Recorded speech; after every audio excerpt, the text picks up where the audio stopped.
Hello everyone, and thanks so much for joining us tonight for the first webinar in our Natu and Beth Diverse by Nature webinar series. Oh, I'm not sharing my screen. First technical error.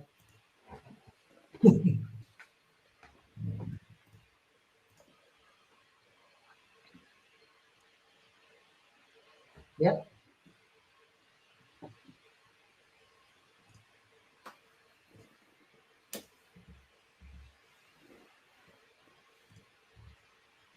Okay, starting again. Hi everyone, thanks for joining us tonight, and this is the first of our Diverse by Nature webinar series. So I'm going to be chairing the session today. I'm going to start off with some housekeeping, a short introduction to the Diverse by Nature webinar series, including my own experiences and the goals of the Natu and Biff program. And you'll then be hearing from our wonderful speakers, Audrey, Jasmine, and Sai. There's going to be a Q&A after each talk, and then we're going to have a slightly longer group Q&A at the end of the webinar. So just a bit of housekeeping first. So you can participate in many different ways throughout the webinar. So if you want to leave any comments, you can do this in the chat box on the left-hand side of your screen at any time. You can also ask questions at any point throughout the webinar using the Q&A box, and then I'll ask these questions during the designated Q&A sessions. You can upvote other people's questions as well. So if you agree and if you really want that to be asked, we'll put that at the priority of our questions. And you can also raise your hand during the live Q&A session. And once you raise your hand, I'll invite you to join us on stage. When you do join us on stage, your camera will automatically be off, but you can choose to turn it on if you want to, or you can save your camera off. It's completely up to you. We also put a sensitive content notice up as well, as this webinar includes personal reflections and lived experiences that may touch on racism, transphobia, exclusion, and systematic inequality within the environment and conservation sector. Some of the content may be emotionally challenging or triggering. So we encourage all attendees to care for their well-being throughout the session. Please feel free to take breaks, step away, or seek support if needed. I've included some support resources here that have been recommended to us by Public Health Wales, and these are in the library over on your left-hand side, so you can download the PDF of this slide at any time. So, the Diverse by Nature webinar series. Before we dive into the talks, I just wanted to touch on why this series matters to me on a personal level. As a woman of colour from a disadvantaged background, I really know what it feels like to navigate spaces where you don't feel like you're the norm. Growing up, I was often singled out and bullied because of my differences, but thankfully, I've had incredible teachers, mentors, and colleagues, both from ethnically diverse communities and white backgrounds, who have opened doors and have gone above and beyond to support me. They've helped me feel that this sector values inclusion and individual needs. And I'm so excited to hear from our three wonderful speakers today. And I'm really looking ahead to our upcoming webinars as well. For me, these sessions are about strengthening my own sense of inclusion within the sector and also gaining a deeper understanding of other people's lived experience within the sector. Natu and Bith strongly aligns with my views and is working to increase inclusion and access to nature for everyone. And to do this, we need people from all walks of life in conservation and environmental roles. So as part of the program, we developed this Diverse by Nature webinar series. And we hope that these webinars will enhance feelings of inclusion and representation, deepen our understanding of different perspectives, and empower more people to see a place for themselves in this sector. So the series is going to comprise 5 webinars between now and March 2026. Our next webinar is in December, and that will celebrate disability inclusion. We have a webinar in January that's going to highlight Welsh language and place in the environment and conservation sector. We'll then be discussing LGBTQI inclusion in February. and celebrating neurodiversity in the sector in March. But tonight, we're going to be highlighting racially diverse voices working in the conservation and environment sector. And I'm honoured to welcome 3 inspiring voices who are driving change and championing diversity in the environment and conservation sector. And first, we're going to hand over to Audrey Roy, who is a leading voice in community-driven conservation and inclusive environmental advocacy. So I'll stop sharing my screen, Audrey, and I'll hand over to you.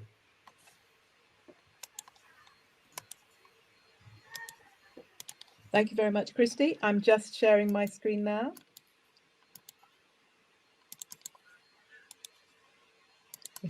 We might have the second technological glitch of the evening. Just bear with me. Otherwise, I'll be doing this while everyone is looking at you, which will be quite interesting. So it doesn't seem to want to cooperate at the moment, so just bear with me for a moment. And we ran through the practice of this, and it went very well, actually. So apologies to our friends and colleagues on the line. I might give it one more try, and then I'll just jump in, I think, as a presentation without my slides, if that's all right. They add a bit of value and a bit of flavour, but they don't seem to want to be coming up at the moment. So just one more go. Let's see if we can get there. There we are. I think, can you see those slides now? Not yet, Audrey. This is the technology. Can you see my screen now? Oh, yes, something's coming through, Audrey. Yes, wonderful, lovely. So you should be able to see, finally, we got there in the end. And as a former digital strategist, I ought to be able, you'd think I'd be able to crack this, wouldn't you? So hello, everybody, and welcome. You should be able to see a slide that looks very green, has some sheep in it, and some mountains. This is actually in Wales, but I've forgotten exactly where, so apology. And it should say diverse by nature, celebrating racial diverse voices in the environment and conservation sector. So I'm delighted to be here talking to you today, and it's especially pertinent as we bookend Black History Month, talking about diversity in the natural environment. But before I talk about my own lived experience in the sector, which actually echoes and amplifies Christie's very much, but over a 30-year career, I hasten to add, I wanted to just pick up on something which is quite relevant, I think, about why we're having these webinars and our experiences particularly. I recently read an article by Daniel Lindo, known as the Urban Birder and founder of Urban Birder World. It was in the RSPB magazine. I'm a member of RSPB. And Daniel lamented that he had difficulty in finding any famous British Black leaders in the world of conservation. And I really had to laugh out loud, because here we are on screen this evening, thank you very much. It occurred to me that perhaps we're just not famous enough. Instead, we're beavering away behind the scenes, getting the job done. And I've spent 33 years beavering away, working in the natural environment sector, in a variety of roles across all levels and specialities. Far too much to mention. And if we were just here talking about my career, then I'm pretty sure we'd need another 3 hours at least. I don't have a PhD, and I haven't come from an ecology background, but I've always been very passionate about nature and the natural environment. And that has equipped me with the passion, the commitment, and the ability to just go out, problem solve, and think strategically in order to deliver for nature. And I'm very proud to call myself an all-rounder, actually, and not a qualified ecologist, because I think that actually gives me a different perspective alongside several other things, which I'll talk about in the next 20 minutes. I think my love for the natural environment probably started as a child, building dens and scuffing my knees in my local urban park, which on the scale of it, when you're about 9 or 10, probably feels the size of an average county, but in reality was relatively small urban park. But my focus on the natural environment didn't really emerge until I had to make a choice about university. And I just followed my teacher's advice, which is pick a subject you enjoyed, you're going to study it for 3 years, And at the end of that, you can decide what you want to do. So several geography field trips later, I opted for a degree in geography and environmental science. And this was very much the start of what I would like to think of as evolving and developing my love of nature. 3 years with access to the great outdoors of North Wales, having studied at Bangor, simply reinforced that environment because it's a beautiful part of the country. Why wouldn't you develop a deeper love and connection with nature? Because you're right in the thick of it. After a short spell in local authority planning departments, doing now what many people would consider trying to embed the natural environment in planning and urban development. I was actually lucky enough to join the Countryside Commission in 1993. And for context, hold on to seats, that's a whopping 17 years before the Equality Act 2010 came into force. And just to add a little bit of cultural pop context, Whitney Houston was #1 in the charts, and I'll leave you to think which song it was. It's very famous, but you'll get it. On my degree course, I was the only black face in the classroom. The majority of my field visits, I was the only black face in the car park. However, I found my tribe, to use that phrase, of like-minded people, people that were interested and passionate and committed to making the natural environment better. So at that point in my life, colour wasn't really an issue or a barrier, or at least that's what I thought. And as I explain my lived experience and my journey, you'll come to realise just how naive that thinking was, and the journey that we've all been on, and the journey that the natural environment sector is on now and continues to be on. I liken it to something a bit like a canal boat. It starts off very slow, and then someone ramps up the engine and puts a 12 RPM in there, and suddenly you've got some extra shock absorbers and it's going at 90 miles an hour like a Porsche. And that's pretty much where we are now in terms of understanding diversity and equality in the natural environment sector. We've really ramped up into 5th gear, but we've still got a long way to go.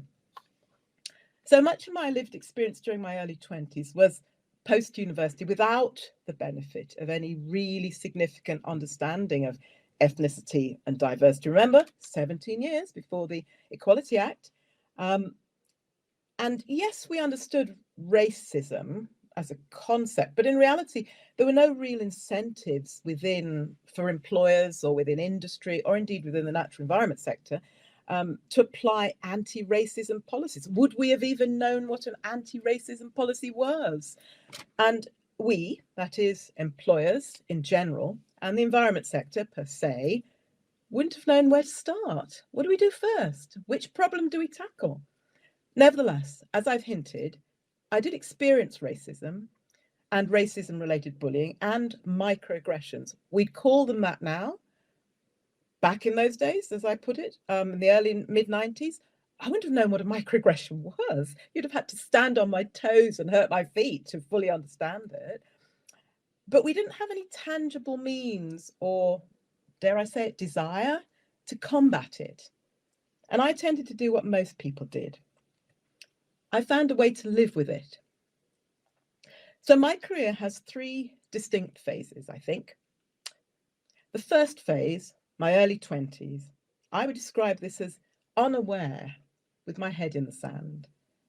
I felt very privileged to be working in the natural environment. I was in my dream job, working for the Countryside Commission, doing work which was directly with rural communities, helping them to put together neighbourhood plans, looking at parish paths, understanding access issues, and then later on, in working in policy on protected areas, national trails. I might think, living the dream, but actually, in environmental employment terms, that is, but actually I didn't really understand when I experienced racism incidents, what they actually were, other than that they were painful, harmful, unfair, made me quite stressed and anxious. Emotionally, they were very upsetting. But sometimes I'd wander around thinking, did I imagine that? Was that just me? So I kind of kept my head in the sand. And of course, there was no natural or normal escalation route. HR departments were just as inexperienced when approached for advice. We didn't even know there was such a word as microaggression, and white privilege had yet to be defined. And when someone assumed I was from Africa or asked the question, "Where are you from?" I didn't really have a name for what that was or what the feelings were that I was experiencing. I simply didn't see anyone that looked like me. And it was lonely because there was no one around that would understand what I was experiencing to reassure or reinforce my confidence. No one had my back. And that can be quite challenging. And I'll give you a very quick example. After an interview, I asked for feedback and was told that my face wouldn't fit in. When I asked what that meant, the reply was, "Well, Black woman, you might not be very effective in this role. You've got to go out and talk to farmers. You know, what's that going to be like for you and them?" And I tried to escalate it. The online form for escalating the issue to HR didn't have a category to describe what that was, and it didn't have a category for workplace racism. So I didn't really know what to do with that situation. I kind of lumped it and just sucked it up, I suppose you'd think about it. And of course, the reality was this wasn't just happening within my relatively small organization. It was happening across all of the natural environment sector: landowners, farmers, stakeholders, larger organizations, smaller ones, and across other sectors of employment. In a way, we simply didn't know any better. The second phase of my career, my early 30s, could be described as aware, unsupported, and defiant. At this point, I've been in the natural environment for 15 years. I didn't leave it despite my early experiences because I enjoyed my work. I was privileged to be in it. It was a sector that I loved, and I was very committed and passionate about it. I became a generalist and accumulated a lot of expertise across a broad range of areas. Might seem a little unsettling because you're working with so many specialists, but I enjoyed what I was doing and I was valued. But something had shifted. I was working my way up the career ladder and I began to realize there was a small sort of growing awareness, perhaps, that things weren't right. I was valued for my skills and my knowledge, and I'd almost describe my colleagues as colorblind in the sense, now that may sound a little odd, in the sense that they didn't take account of my color first and foremost. And that might sound like the wrong thing, but trust me, in those days it meant I wasn't being judged by the color of my skin to start off with, simply by what was in my head. But it did, however, mean that I didn't have any support or adjustments for being a Black woman working in the natural environment. In other words, my own personal lived experience had no value. That made it harder when I did experience racism or microaggressions because I didn't have any support mechanisms, but I was now aware of what they were, and I was starting to feel a bit angry, defiant, annoyed, that I wanted to do something. And over time, as these accumulated, I started to identify them for what they were. I had an understanding of the impact of racism upon myself, my mental health, my well-being, my career prospects, and my confidence. And I started to push back, started to call it out in a way that allowed me to stand up for myself and others around me. And I'll give you a quick example of that. A really clever trick I developed. I shouldn't have to develop these tools and tricks, but nevertheless, I learned to do this, was a response to the proverbial question, "Where are you from?" And we've had some high-profile examples of people asking this question with a clear bias, a basis in bias, the assumption being that if you have a different color of skin, you must be from somewhere else, somewhere other. Sorry to disappoint, guys. I am, in fact, Birmingham born and bred and first generation British born. But whenever I was asked this question, I could see that bias that was implicit in it. And I would reply with something quite unexpected, just to throw that person off their game, if you like, which is, I'd say, "Well, I'm from the Countryside Agency," or "I'm from Birmingham office. What about you?" And I guarantee you, 9 times out of 10, the embarrassment this would cause when the individual realized that their true meaning had been sussed. And we could then move on. Although in theory, what I should have said, well, do you realize the bias, the inherent bias in that question? Because you're clearly not asking everyone else in that room, is this to do with my color? So I would say I wasn't confrontational, but I found ways of helping to flip the situation. Another brief example was paying a site visit to a large rural estate for the first time. I parked my car outside the estate office and I was immediately approached by the estate manager and told to go around the back. That's the entrance for the caterers. Yes, guys, this really did happen.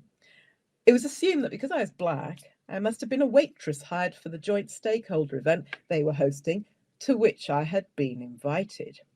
It didn't occur to the estate manager that I was, wait for it, the representative responsible for signing off his rural farm payments. So let me assure you that by saying, oh, that's helpful to know for lunch later, thank you, my name is, and having introduced myself and inherently and unofficially and very subtly corrected his mistake, let's just say for the rest of the evening he remained very attentive and very red. In my later career, I would describe myself as an activist and ally. After years of not really noticing the difference in the way I was treated or feeling powerless to act, developing those little subtle tools of my own, and then gathering enough experience to understand that it was unfair, I began to realize that I was as much a part of the problem by not being more active in helping others to see the problem. As an area manager in a senior management position, I had authority now within the organization. I was in charge of 75 people and 5 counties. I was on national stakeholder groups. I even had experience prior to that briefing ministers and drafting rural policy for DEFRA. But I was still the only black female senior person that I came across. In fact, and here's a lovely little story for you. You'll laugh at this one. Every time Natural England or any other organization I worked for had an annual staff survey, I would usually get promoted to a higher level where there may have been 1 or 2 people of color. And the reason for that was that my statistics as a lone area manager or at a lower level of leadership could not be anonymized because I was the only black person at that level of that grade, for example. So during this phase of my career, I was annoyed that my early experiences, instead of helping the organization to learn and improve the situation for others, was simply being replicated by the same things that happened to me and that were happening to others with brown and black skin, but also others with other diverse characteristics. And some of the following webinars that come later over the next few months will tease out more of those issues. Nevertheless, there was a slow, gradual shift when the Equality Act 2010 was introduced, which put more emphasis on employers, particularly civil service and public sector, around developing policies and procedures. But on the surface, these were still very tokenistic and inconsistent. We captured data diversity at interviews, but what the devil did we do with it? Nothing. We didn't develop a policy to make more recruitment inclusive. We just looked at the data, put it on the shelf and moved on. And many of the characteristics of this time were my white colleagues were facing fear of getting it wrong. And a brief example of this, at an interview panel I sat on, the chair, white, had difficulty pronouncing a candidate's name, who we found out later was of North African heritage. And during the preparation, the panel chair repeatedly referred to the candidate by their initials. When I asked them to stop this because they couldn't do it in the interview, the individual said, but I can't pronounce it. I'm worried about offending them. To which I replied, well, imagine how you'd feel if you were referred to by your initials. Why don't you just ask them how to pronounce their name? It's the polite thing to do, duh. But nevertheless, the individuals that I worked with felt, what do we do? What do we say? Do we, is that something we can actually ask? It wasn't until the death of George Floyd and the Black Lives Matter movement that I started to see a real awakening of the need to start to act, to make sustainable and tangible changes in the natural environment sector. It was a seismic shift, as though a bomb had gone off. Senior leaders suddenly woke up to the vacuum of diverse talent and the historical misbehaviors in terms of language, unconscious bias, and fear of getting it wrong. A whole raft of projects and ideas started to spring up, from mandatory unconscious bias training to reporting on ethnicity statistics and actually developing anti-racism policies and procedures and moving the dial. I suddenly realized, though, I couldn't wait for a magic wand to level the playing field or rely on someone else to improve things. Despite all of this activity happening and this seismic shift, I needed to be part of the solution because I was one of those people at the forefront of that change. I was one of those people with nearly 30 years lived experience, and I had to use that, monetize it, if you like, to make it work, to make it make a difference. My experience from that point onwards was very much as an activist, working as the first ethnicity and race champion for Natural England. I advised and coached ethnically diverse staff on their interview techniques and had a pretty good success rate, I'm pleased to say. I built their confidence, and I also ethnicity proofed, I developed that term and it's copyrighted, internal policies and projects. I was able to provide a voice for ethnically diverse staff from across all levels of the organisation, but also to support white colleagues to build their confidence to become anti-racism allies. I'd like to think that during this time, I was a visible anti-racism leader, a visible activist and a champion. And one of my most rewarding moments was when my chief executive asked me, Audrey, how can you tell you're making a difference? To which I replied, because I can see more people who look like me. And just to sum up, my journey has been a challenging one. And as I reflect on those three phases at times, I wondered if I would always be the only Black person, the black face in the car park. At the beginning, I thought, that's just the way it is. Just accept it. It's the norm. Move on. A bit like a character from George Orwell's 1984. And then I began to recognize that there was something wrong with this version of reality. And what was happening to me and others was unfair. And I then emerged a bit like a butterfly, it's very lyrical, into an activist and an ally and a direct force for change.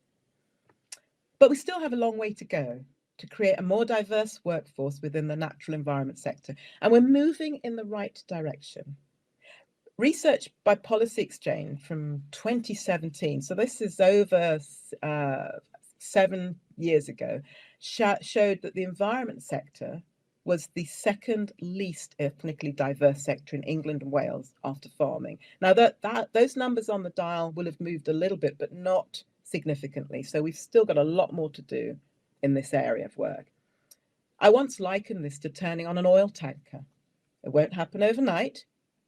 How can we possibly overturn over 40 years of thinking in just a few years? Nevertheless, there are positive signs of lasting change in the natural environment sector. The tanker is turning, and every step we take levels up the playing field.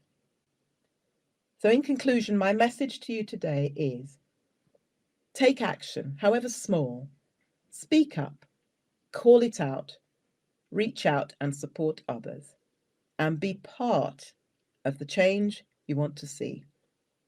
Thank you for listening to my story.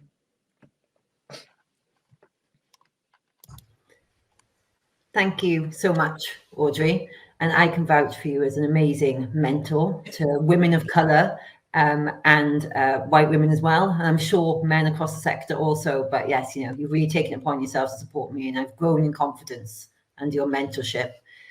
I can see myself double on your screen, Audrey. Mm-hmm. Can you take that me down, please? Is that okay? Oh, sorry. Well, I was going to stop screen sharing to tie up for the next speaker. Yeah, that's fine. Thank you. We've got 10 minutes Q&A now for Audrey. So is there anyone who would like to ask Audrey any questions? And you can do that in the Q&A box. Oh, Dot's coming through with a question. Hi, Dot. Talk. Brilliant to kick us off, I think. You've talked about how Black Lives Matter really kind of changed something in you.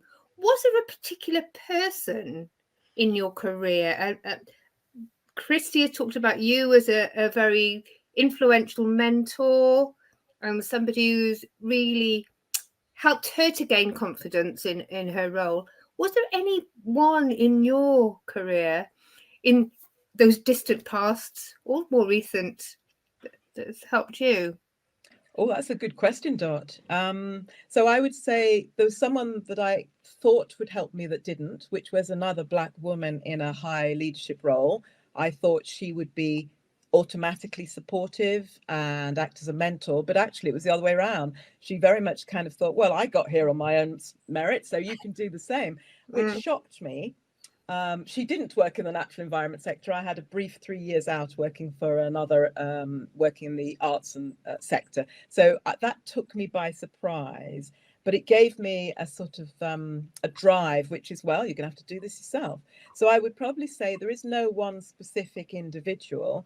There are a lot of people that I have gathered, a bit like the debris in the tail of a comet. That's not a very good analogy, but you know what I mean. I sort of swept them up along and embraced them, who have helped me in incremental levels. So I couldn't, it's a bit like a football team, I suppose, or a larger population or community. There are so many people that there are too many to mention. But what I've found is the ability to connect with people, to press the right button in them that helps me, and vice versa. So most of it, my journey in those latter years, will have been very mutual. I will have been supporting them just as much as they've been supporting me. Brilliant. Thank you. Thanks, Audrey.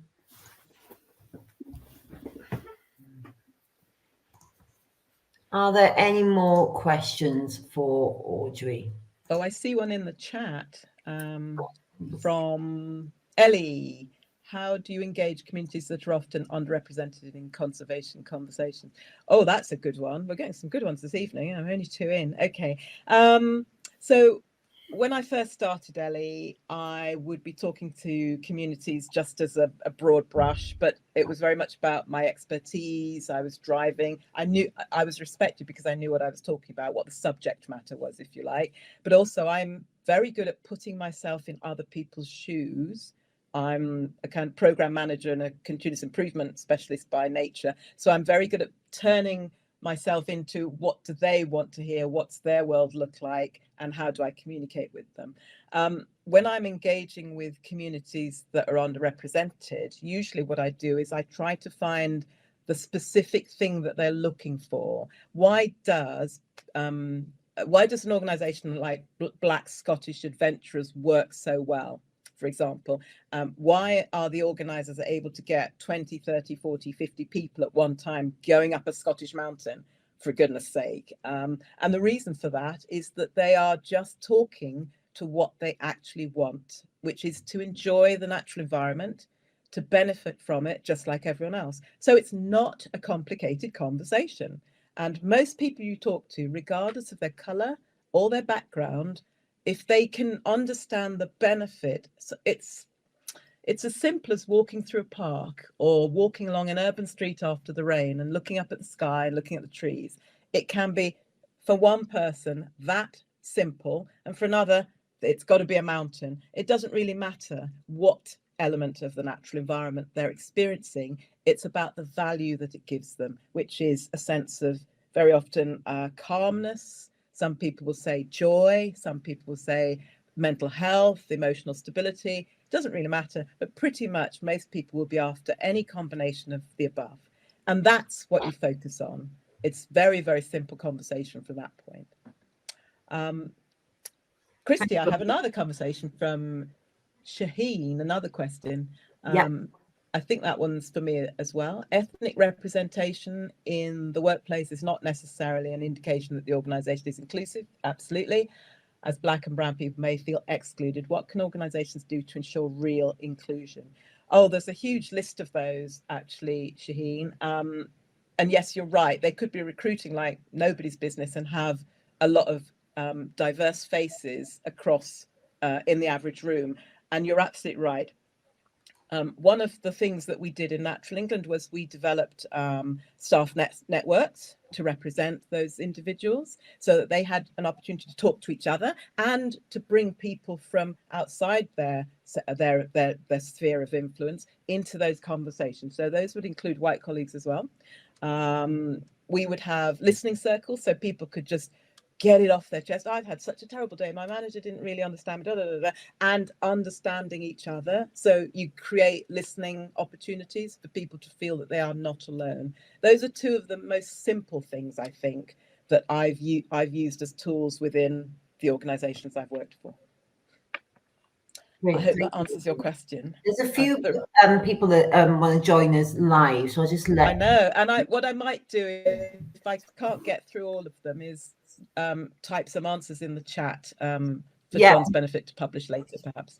Yeah, we'll also have the panel session at the end, so we can pick up any unanswered questions then as well. Hi, John. Have you a question for Audrey? I think it was similar to Shaheen's question, actually, which Audrey answered. So I think probably best to let somebody else's now. That's fine. Thanks so much, Audrey. Wonderful talk. Thank you so much. You're welcome, John. So, Christy, just in the last few minutes, I see there's another question in the chat from Bridget. So I'll try and answer that before we hand over, if that's all right. Yeah, that'd be great. Thanks, Audrey. Okay. So Bridget has asked, in managing the afraid to make a mistake issue, was there value in finding friends in the room, other groups excluded, or other reasons for sharing practice? Well, now, again, very good. They've all been really good questions. You've got a great audience that signed up. So I think the first thing I would say is recognizing that when you're trying to develop a more diverse sector, there are two sides. There are the individuals that you're trying to help break through to become more faces in the room. And then there are individuals that are... Oh, we've lost Audrey there. Audrey, come back. Issues of their own that they need to understand, and that you can have a conversation and create a bridge so that as more diverse faces come into the room, the room is already full, but as more diverse faces come into the room, it's a natural amalgamation or embedding. It doesn't feel bolted on. It feels like a very natural thing and a natural journey, and people can be comfortable with that on all sides. I would probably say sharing good practice, yes, is understandably. I talked about listening circles. That works both ways. We would invite all of our colleagues, not just black and brown faces, to those listening circles and to the ethnicity. I was very proud that in the ethnicity and race network, the staff network, we had white colleagues who were anti-racism allies just as much as we had black and brown colleagues. So it is very much a room for all. That's great. Thank you so much, Audrey, and thank you for a wonderful talk. You're fab. I'm now going to move on to our second speaker, Jasmine. And Jasmine is a passionate advocate for equity in nature-focused work and sustainable practices. So when you're ready, Jasmine, if you can share your screen, that would be great. Hello. Yes, now let's see if this works. That is the wrong one.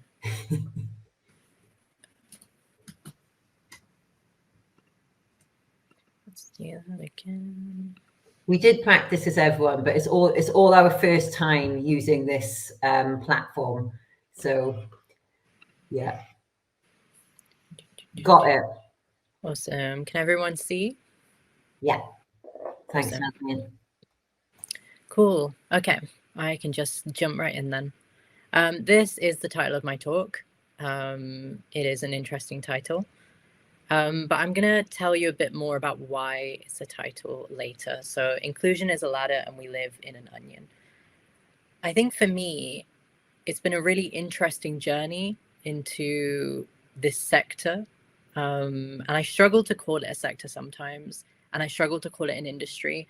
And you might see why that is a bit later on. Okay, so I have lots of titles here, and they are for different parts of my life, and they are for different parts of me. I wear a lot of hats, and I've come to them in so many different ways. And sometimes I forget those ways, but I think it's so important for me to remember where I've come from, where I'm going, where I am. And yeah, I think understanding where I've got all these hats comes into that. So at the moment, I am studying a PhD, and that PhD is in something called queering ecology, which is really interesting. And that is directly linked into the kind of journey that I've been on. And that ties directly into, in turn, inclusion and diversity and whatever you might make of that. So I thought I'd just give a rundown of where my life came from, and how I got into the roles that I'm in. And we'll start with flats and woodlice. So I actually grew up in a flat. I grew up in a place called Southall, and it's a part of West London. And I grew up in a flat in that very, very busy urbanscape. And there wasn't really anything stereotypically nature around me, which was really interesting because I think a lot of people, when I was younger, used to ask me, oh, how did you get involved with nature? How did you get involved with ecology? And my answer would really surprise them because I didn't have a garden. I didn't have anything nearby, like a park, to go into, to look at, to understand that there was a quote unquote space of nature or a natural space for me to look at, for me to engage with. But there were insects. There were insects all around me. And woodlice in particular are one of the first things that I grew to have a relationship with. And they used to come out of the floorboards.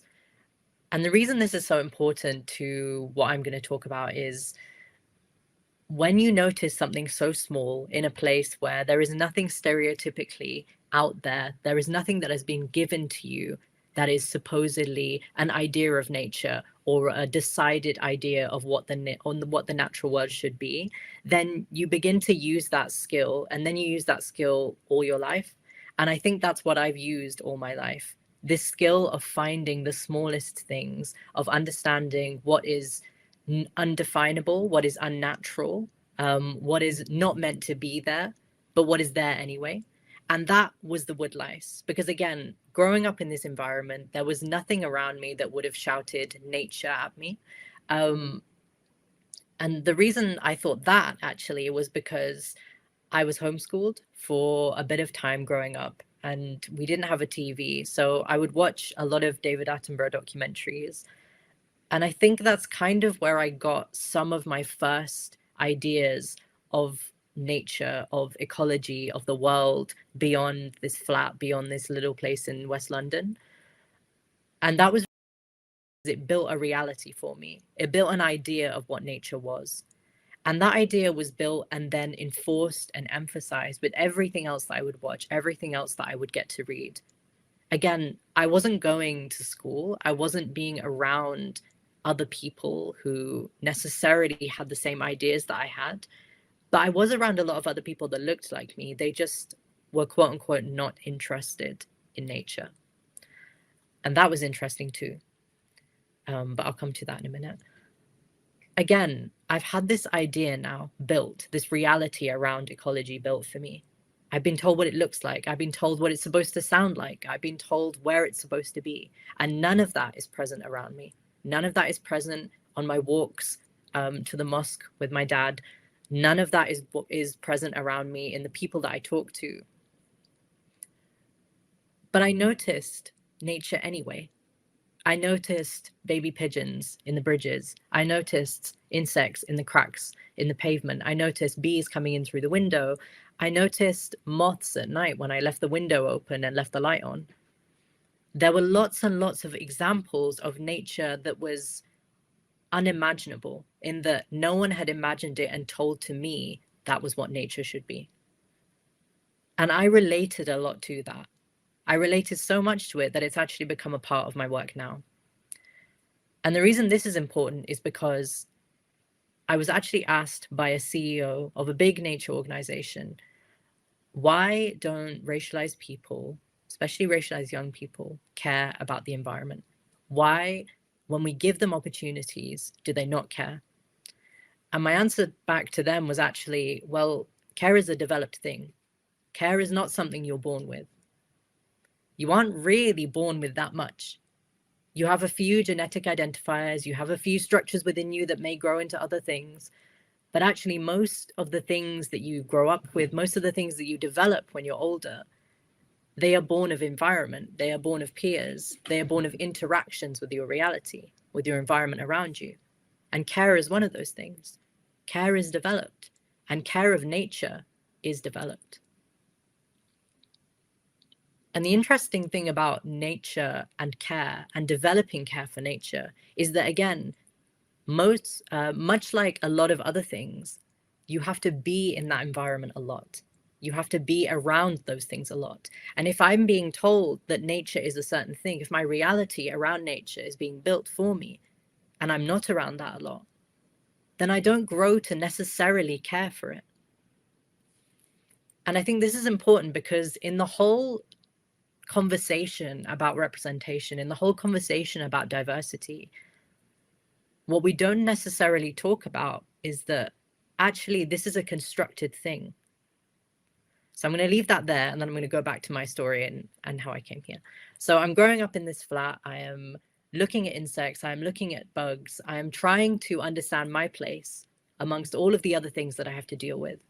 I'm Pakistani Indian. I grew up in a conservative Muslim household. There are a bunch of other factors around me. There are people dealing with financial issues. There are people dealing and struggling with food issues. There are people trying to make ends meet and not really having the time to develop care, which doesn't mean that they don't. It just means that they don't have the space, the time, and the privilege to care.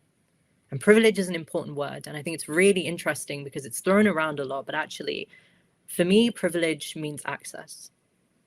And that means that in any system you're in, it can be a different system, it can be a different structure, you can have a different identity, a different background. You will have different levels of privilege for different things. You can access different things based on who you are and how you tap into the system and how the system is curated to you. Therefore, in another system, I am more privileged than in this one. And in other systems, I'm less privileged. And that comes in different shapes and sizes and threads for different people. And that's important to understand because, again, if you have the privilege and the space and therefore the access to resources, you are more likely to develop certain things, and care is one of them. So if I'm growing up in this environment, I'm growing up around a lack of privilege. But again, what I'm noticing is the small. I'm noticing the unheard. I'm noticing the misunderstood. And again, I'm relating a lot to those creatures. So I decided that I wanted to do something to do with nature. I didn't know what it was. Thankfully, again, I had the privilege of growing up with a parent, my mum, who inspired me to continue with this interest, to continue with this passion. And I wrote about it because that was the only thing that I could do. That was the only way that I could tangibly interact with this reality, with ecology. I could write about it. And I wrote about it in a blog, and I started to get into contact with online magazines and lots of different structures. I actually got in touch with the Wildlife Trusts. I got in touch with the RSPB, that sort of thing. And this was when I only knew these organizations. I only knew a handful of organizations that dealt with nature and ecology. So again, I had a very, very small view of what the world was because I wasn't able to get to as many places. But I saw this burning passion for ecology. I saw this burning passion for nature, a bit grown by the documentaries that I watched, but also more grown by the creatures that I saw right in front of me. And I wrote about these, and I started to get into journalism. And I started to try and understand the world through storytelling. And storytelling has been quite a big part of how I've moved through this journey. And it's a big part of actually why I've come to understand, or why I came to understand, diversity as being important. And I came to understand it as being important because actually I realized that storytelling and the structures that we have around communicating our ideas and our passions, they are very, very deep. They go far, far back into ancestors. They go far, far back into people who have come before us. And they contain the ways in which we interact with our realities. They contain the development of how we come to ideas. They contain the ways that we're able to break down these realities, that we're able to reimagine them. So storytelling for me became a really important part of how I interacted with ecology and nature. But again, I wasn't being paid. I was doing a lot of voluntary work. And I still wasn't being able to travel. I still wasn't being able to actually see any of the things that I wanted to write about. I remember writing about trophy hunting, actually, as one of my first articles. And it was very interesting because I was writing about structures and subjects and animals that I'd never actually seen in real life, but I'd done research on them. And so I built up my practice by researching.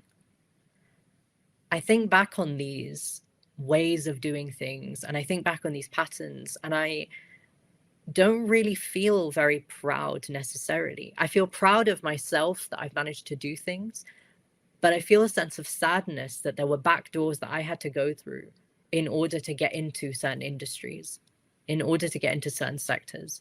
The only way that I could get into ecology was by researching, was by writing, was by trying to imagine a world, because I couldn't see it. I couldn't tangibly touch it.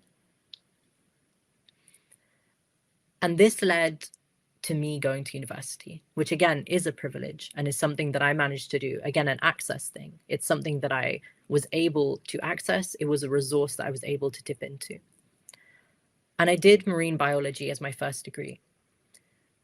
And the reason I did marine biology is again tied into realities. It's tied into how I'm seeing the world. And the reason I put on a ship searching for dolphin brains is because I wanted to study intelligence. And the reason I wanted to study intelligence is because actually of growing up in a different way than I'd seen a lot of people in this ecological sector growing up. Growing up Muslim, growing up and understanding the world from a different perspective. Understanding that actually I could look at one thing and someone else could look at the same thing and see it completely differently. But we'd come to a conclusion about what that thing was. Made me realize that actually we don't see the world the same, but we try to understand it in similar ways. So therefore, the way we think about things, the way we understand the world, the way we see the world is a built thing. It's something that we are taking bits of other people's and we are putting together. It's like a puzzle. So I started to think, well, actually, if intelligence is something that I want to understand because I love how the world works and I love how nature is a part of that world and I want to understand that, and therefore a way of understanding that is to understand how creatures in that think and how I think and how other people think, then maybe I should be studying intelligence. But that subject is so big. It's so big. It contains so many multitudes.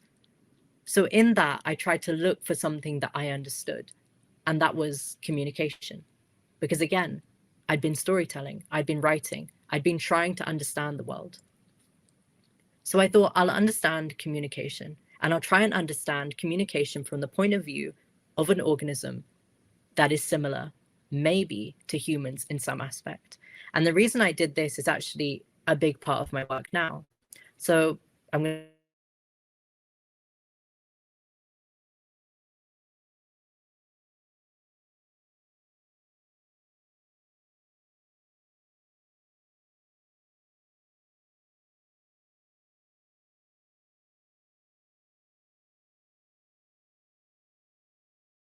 understanding of people, maybe from their understanding, people who are queer, and therefore they may have identified themselves with the word queer, they may have identified themselves as different from a normality.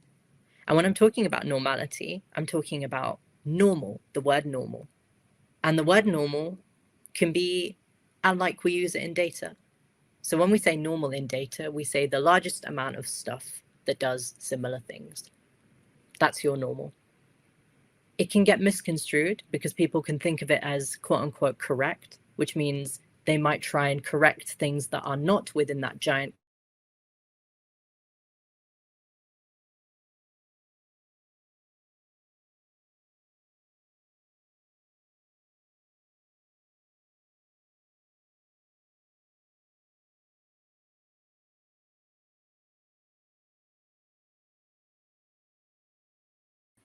So therefore, abnormal things are not things to be corrected. They are things outside of that giant clump of normal. This is important again, because what I'm trying to study now is intelligence. And I'm using my own understanding of the world to do that. So therefore, I'm centering myself, because I have the most knowledge of myself. I have the most knowledge of the world through my eyes. That is my normal. And that's actually a big problem, and why one of the reasons, it's one of the reasons that we need diversity. It's one of the reasons that we need representation. It's one of the reasons that inclusion and all of this stuff comes up anyway. Because of centering yourself, because of the idea that the normal, the mainstream, the large clump of reality that does the same thing is the correct way of doing things. And when that's misconstrued, you can forget to question. And questioning is an important part of my journey too. So again, I'm now in university. I'm trying to study intelligence. I didn't manage to do that in the end. And the reason I decided to study dolphin intelligence was because of the communication thing. And I thought, well, they have a similar language structure to us, apparently. And I wanted to study that. COVID, unfortunately, then hit in my second year of university and completely destroyed all the practical elements of my degree.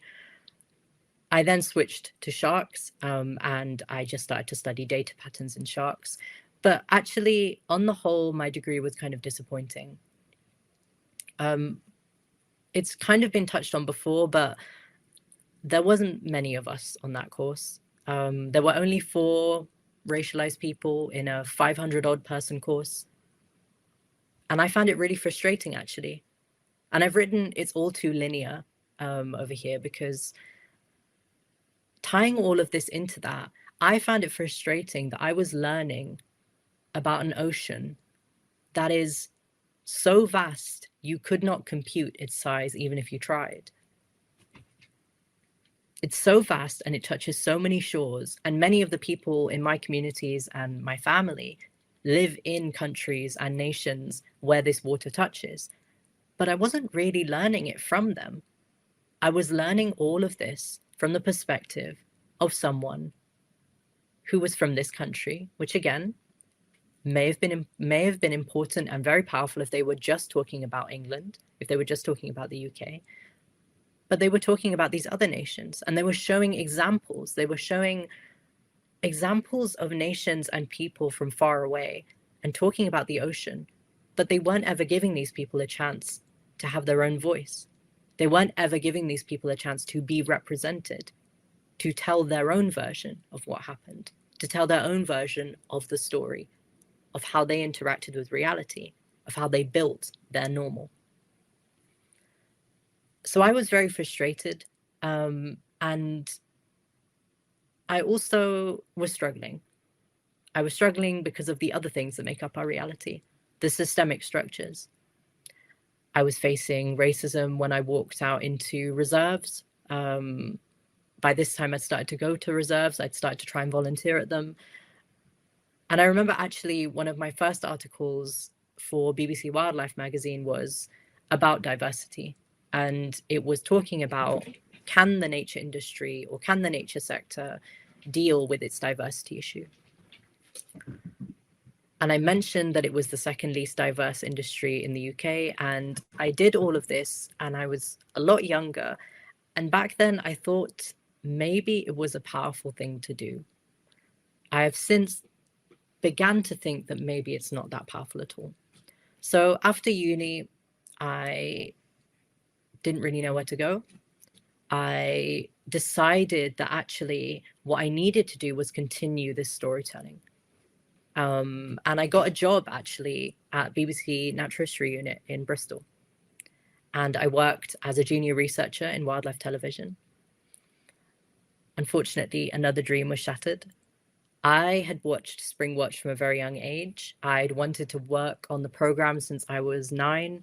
And again, this is snapshots. I'd got chunks of things from the outside world and I'd seen them as the normal for nature.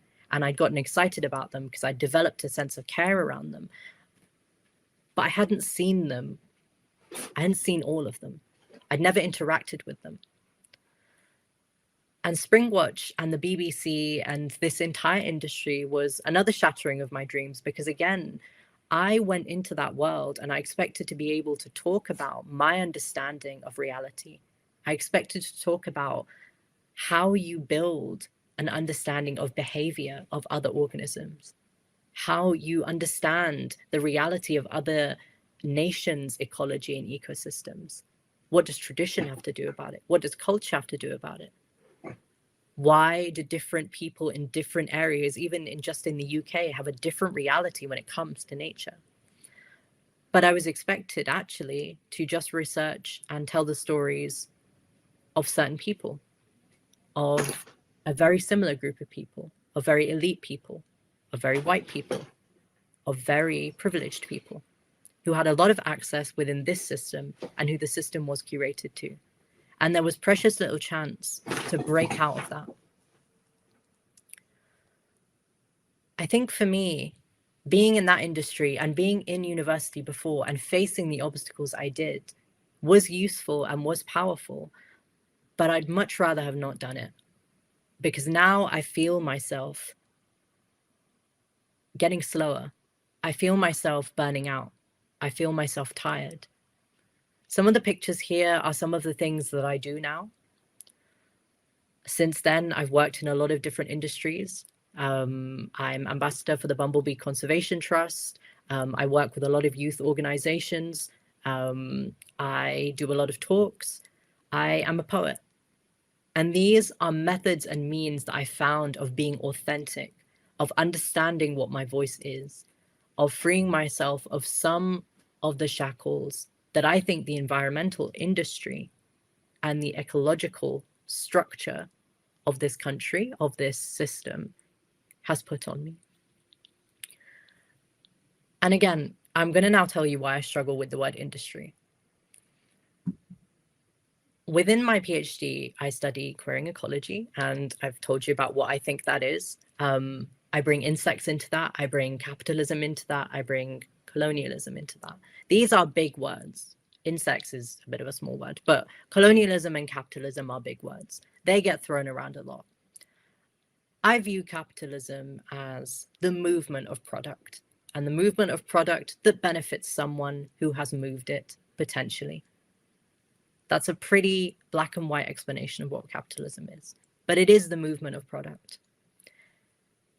And I've come to view and understand capitalism not as an entity, not as a structure that actually has a tangible element to it, but actually more as something that is necessary within a lot of the structures we're in for them to work.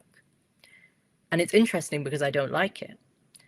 And I don't like it because what I found is that capitalism, when added to a certain flavor of, again, not questioning your reality, not questioning your normality, when added to a certain flavor of privilege that refuses to understand that care is developed, perhaps, that refuses to understand that people aren't in a sector because of their lived experience, of the systemic structures of having financial instability, of being in an environment where, again, they can't tangibly access things, of being in a structure or in a place where they are forced to not reflect, to not question, to not be, and to not exist, or to not tell the stories in the way that they want to. When that is all added to capitalism and the outcome of having a profit, of making profit, you get a very poisonous form of capitalism. And that poisonous form of capitalism, I think, has turned the idea of a nature charity and an environmental charity and organization into a corporation. And the sad thing about corporations is they make hierarchies very well. And I found this to be a struggle to be in. And again, having worked in a lot of different industries, and now I'm advisor for RSPB England, I have worked with the Mindfulness Institute, I've worked with Netflix, I've done a lot of different things. But I find that in this understanding that I now have of the ecological sector, of ecosystems, of nature, I'm having to go outside of these charities. I'm having to go outside of these organizations. And I'm going to communities that I actually went away from before, because I was trying to find myself, because I was trying to find my place in a nature industry. And I'm more understanding that nature is so much larger than these industries. It is so much larger than these sectors, and it is so much larger than these people. And I think that's really useful to understand, because instead now of telling people to go to these organizations, to get jobs at them, to work within them, I'm instead saying, well, what in your community is already there? Much like when I grew up, where are the woodlice? Where are the creatures coming out of the cracks? Where are the realities that you have built? Where are the traditions and the stories that you have understood? And in most cultures and communities, you can find a vast array of different stories and realities that are already there. And I think that is so important to grasp upon, because again, we are not in a place now with the climate crisis, with the financial crisis, with the various things going around the world. We are not in a place to say someone else has built a reality for me and I'm just going to accept that as it is. We are now in a place where we must reimagine those realities. We must reimagine our relationship with ecology, with ecosystems. Because a big part of how I've come to this place has also been the unpicking of toxicity. And by that, I mean, I've recognized that there are systems around me that have built obstacles for me. And I've tried to understand where they come from. And they do boil down to the other word that I didn't touch upon before, but I will now, colonialism. And colonialism is a big word. Again, I give a very black and white maybe answer to it that can be made bigger afterwards, but I say it's occupation and exploitation. It can be of minds, it can be of spaces, it can be of language, it can be of learning, it can be of anything. Once you occupy something and then you overexploit that thing, then I think you're colonizing it.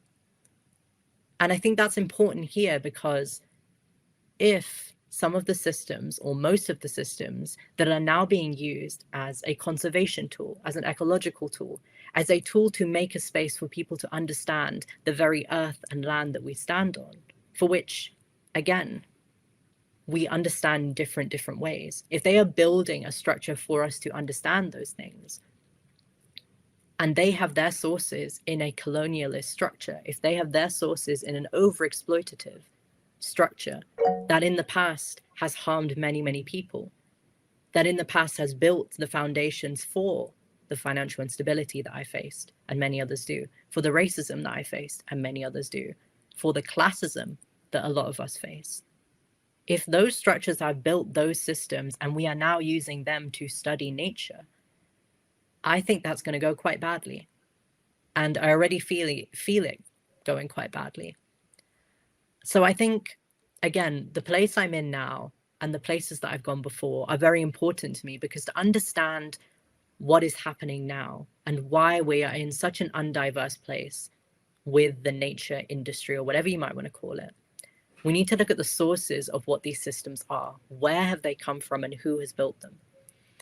And I don't really think that the answer is held within these systems. I think the answer is held outside of them. A big eye-opener for me was the understanding that some of the organizations that I've worked with shake hands with organizations around the planet that they have told us to not work with.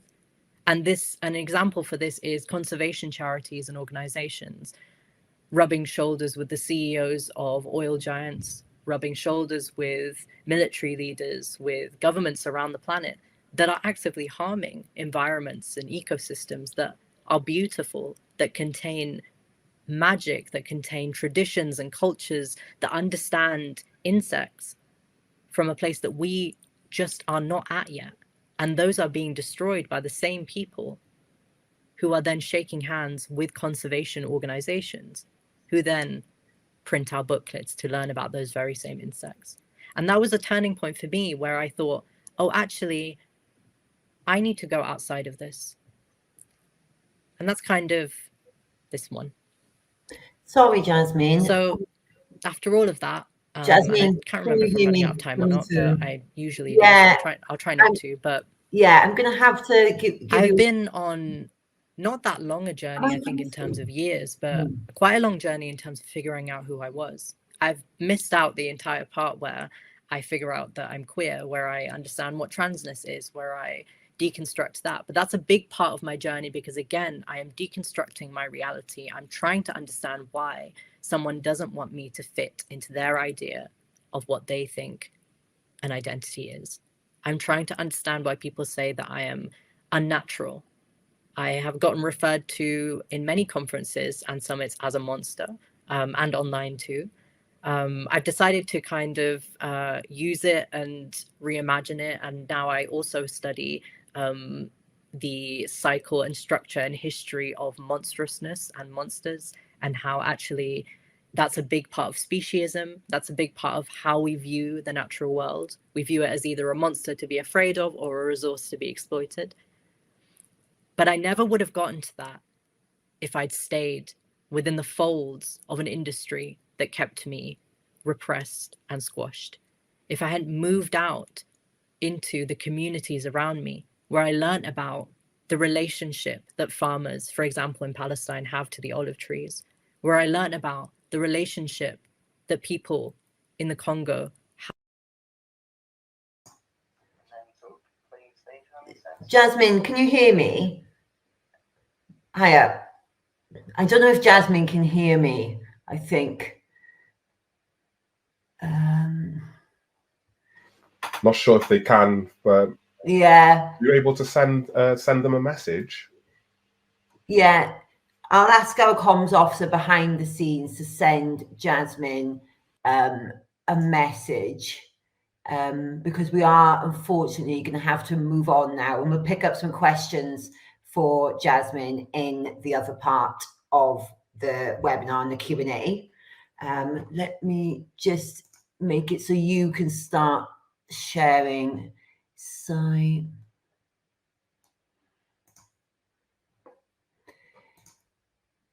yes, sorry about that, everyone. So we're now going to move on to Sai, and Sai, you'll just overtake this and share screen, and it will just sort of automatically override Jasmine's, if that's okay. Okay. Yeah, and we'll pick back up with Jasmine soon. I just don't want us to run out of time. So Sai is a prominent leader, champion diversity and representation in the sector, and has kindly agreed to give us a highlight of the work that he's been doing so far. Okay, so I'm just going to share screen now. Great, thank you. Hopefully something should happen. Yep, I can see that. Perfect. Thanks, Sai. Oh, you can see it, can you? Yes. Okay, because I'm not able to see it on the screen. I'm still looking at the previous deck. So no, that's coming through lovely. Thank you. Oh, okay. So I'll just make it go. Okay, so my name's Sai. Nice to be with you this evening. My pronouns are he and him. Born in Cardiff, brought up on Barry Island, Wales. My family heritage is Cuban, Jamaican, and also St. Vincent. Just put those places on the map as being yellow, so you can see that there. I'm bringing up two daughters, aged 10 and 13, and for 4 years, my partner and I were world schoolers.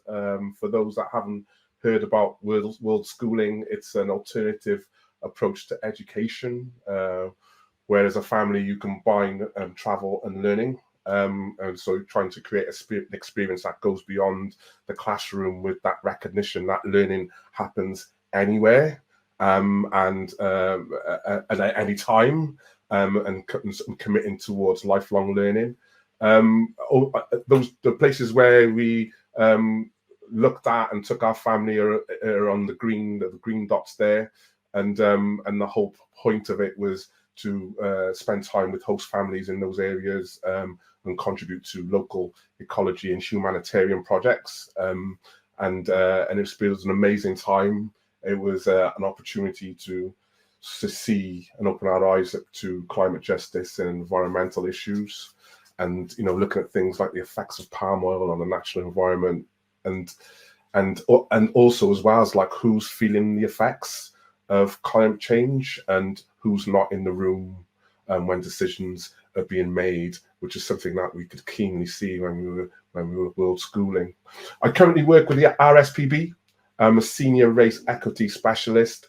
I also founded my own consultancy company dedicated to reducing race discrimination in the workplace, which is called Race in the Workplace. And it's all about building anti-racist strategies with organizations. I also worked at a UK charity called Race Equality First, and that was looking at tackling race discrimination across all sectors, both in work and also in the community. And it was also Race Equality First was also the organisation that handled the consultation part of the Anti-Racist Wales Action Plan when I was there. Let's move on. Let's just move the slide on. So a little bit about me, and I'll just talk about a little bit about my mum and dad, which I've gotten a big influence from.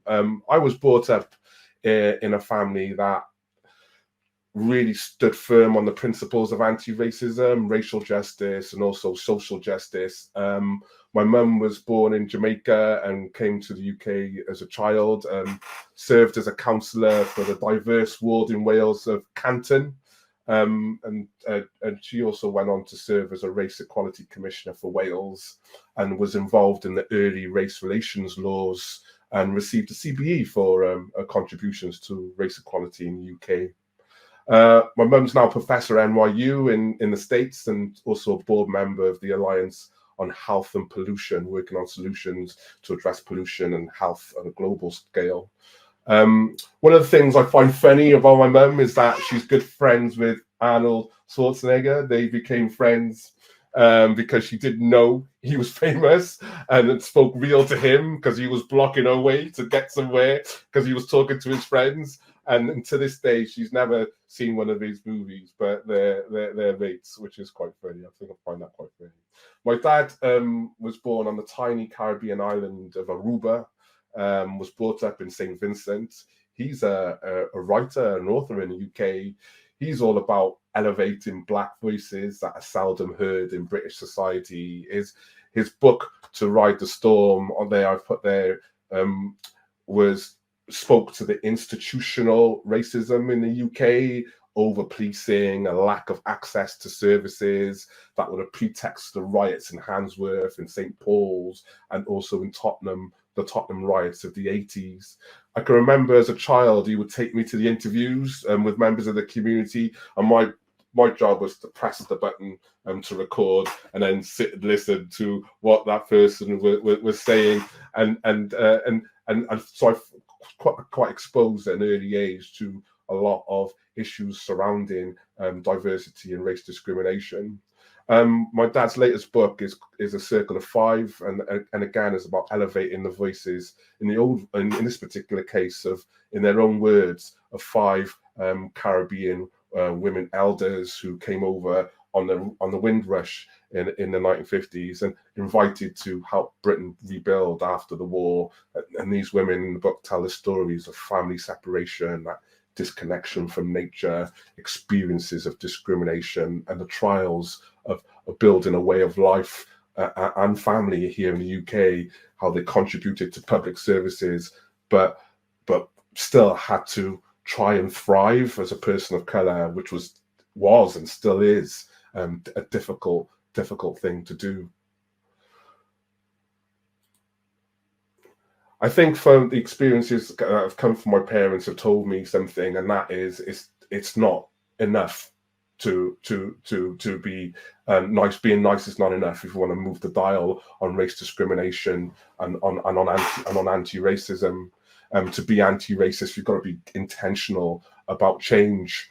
And that's the title for this talk I'd like to share with you. And I wanted to explore these 3 areas, and that is the why behind anti-racism, looking at the Anti-Racism Wales Action Plan, defining anti-racism, and what the anti-racist approach is at the RSPB. So a lot of people don't know that there was a form of race discrimination in the UK that was known as the colour bar prior to the 60s, when the first Race Relations Act came in. And the colour bar wasn't written into law like in South Africa or the southern states of the US. It was informal. but affected many areas of ethnic minority life and racialized communities. And so it existed prior to 1976. It was a formal method of racial segregation that restricted access to society for ethnic minority people in the United Kingdom.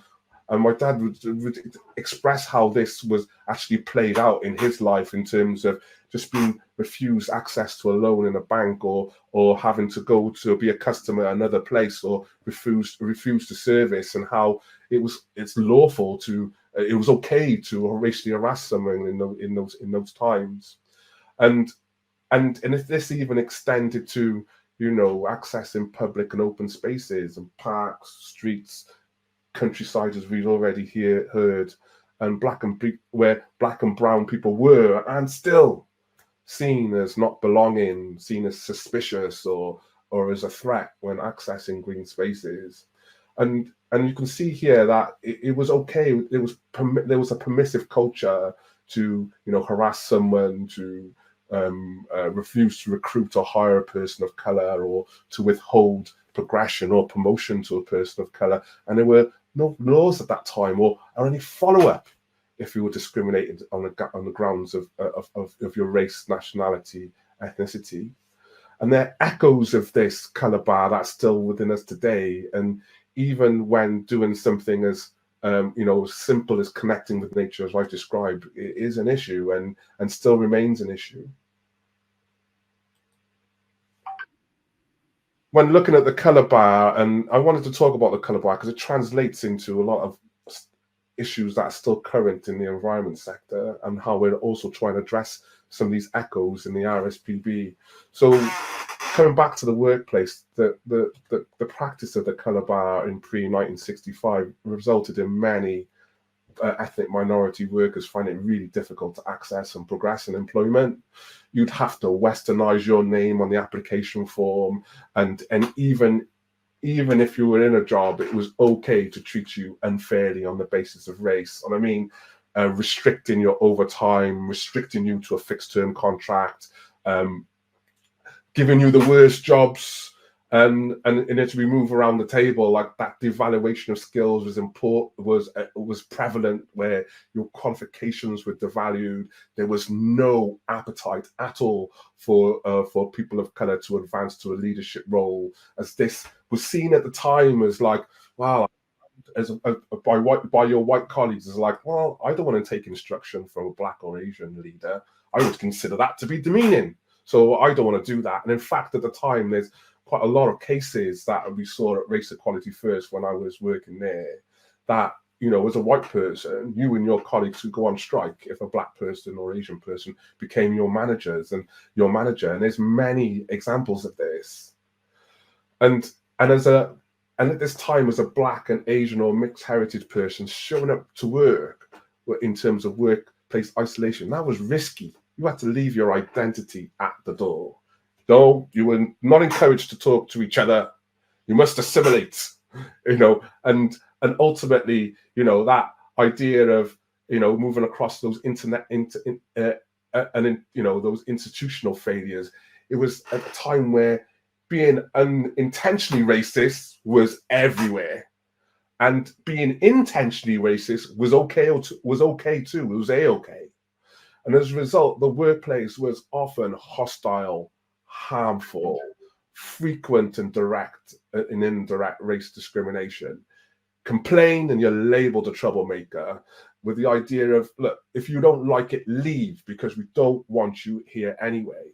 And it's hard to believe that, you know, my parents and grandparents had to deal with this. There was a kind of big major rift and split in society at a time, with many white people just did not want to mix at all in the workplace, but the majority did and could see the unfairness.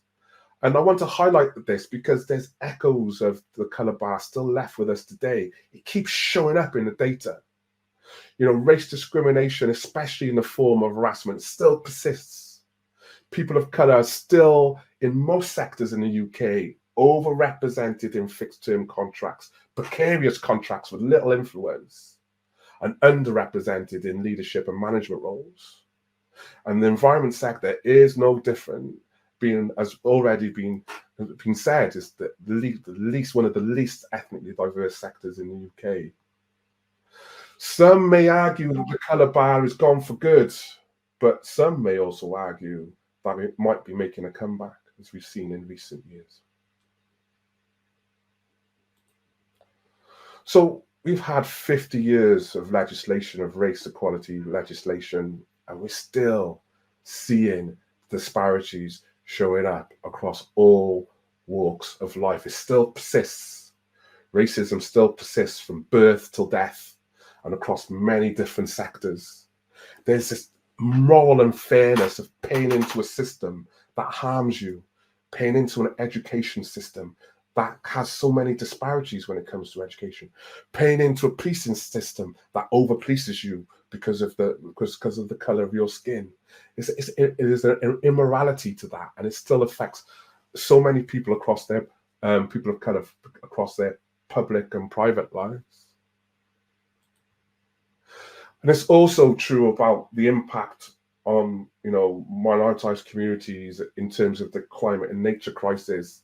It's still, we have an issue that people of color are not represented in the decision-making process.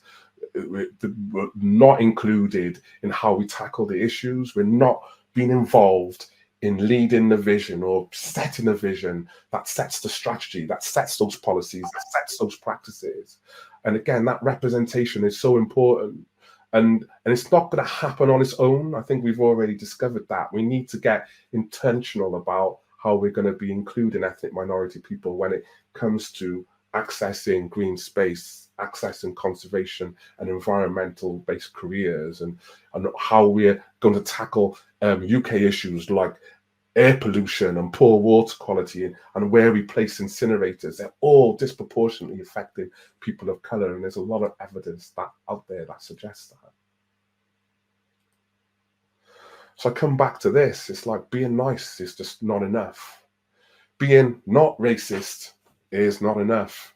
Intending to do something later down the line, you get the data but don't do anything with it, as Audrey said earlier on, still it's not enough. And this is where the Welsh government is trying to make a difference.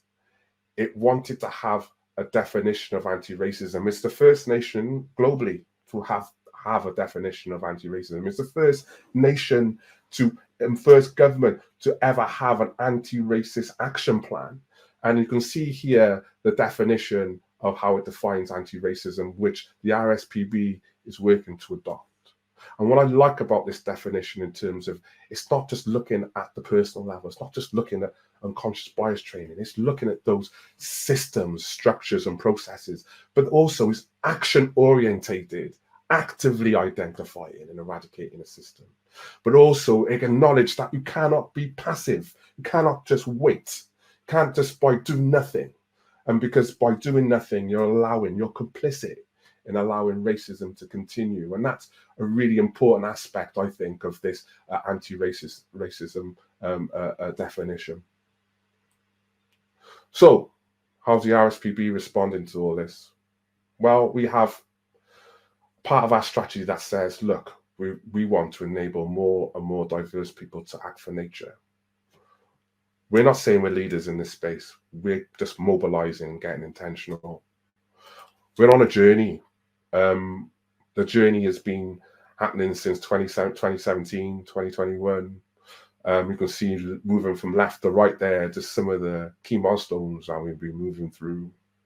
You know, senior leaders have been working with a group called Full Colour, which just started to get into the skin of saying, well, look, you can't just throw anything against the wall and make it stick. You have to get intentional and monitor these interventions in terms of what you're doing. And leaders have to buy into this. And as we move across there, the organization looked to invest in my role as senior race equity specialist, because it wanted to have that in-house in being able to lead the strategy internally in terms of bringing it forward. And you can see there that we've also connected up with the race report which you may or may not know about. We've got our race report transparency card, which has been published, and that is it's been an important part of benchmarking the RSPB against the sector. So that's been really useful.